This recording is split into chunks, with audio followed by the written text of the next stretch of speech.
আমি তাহিরা কিবরিয়া, স্বাগত জানাচ্ছি ভিওএ 60 পক্ষ থেকে আমেরিকার বিশেষ কিছু খবরে।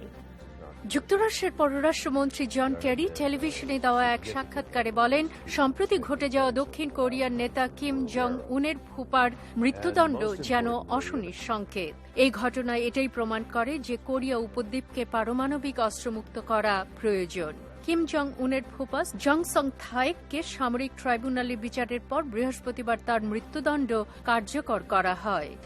পররাষ্ট্রমন্ত্রী কেরি দক্ষিণ পূর্ব এশিয়ার সঙ্গে অর্থনৈতিক সম্পর্ক উন্নয়নের লক্ষ্যে ওই অঞ্চল সফর করছেন। ভিয়েতনাম সফরের সময় তিনি দক্ষিণ পূর্ব এশিয়ার জলসীমায় টহলের সাহায্যের জন্য $3.20 কোটি সাহায্যের প্রতিশ্রুতি দেন। যুক্তরাষ্ট্রের দুই সেনেটর ক্রিস মার্ফি এবং জন মেকেন কিয়েভের সরকার বিরোধী এবং ইইউ-পন্থী বিক্ষোভকারীদের সমর্থনের উদ্দেশ্যে ইউক্রেন সফর করেন। মেকেন প্রতিবাদকারীদের বলেন, ইউক্রেন এবং ইউরোপ পরস্পরকে উন্নয়নের দিকে এগিয়ে নেবে। আজ এ পর্যন্তই। আবার দেখা হবে। Voice of America, Washington.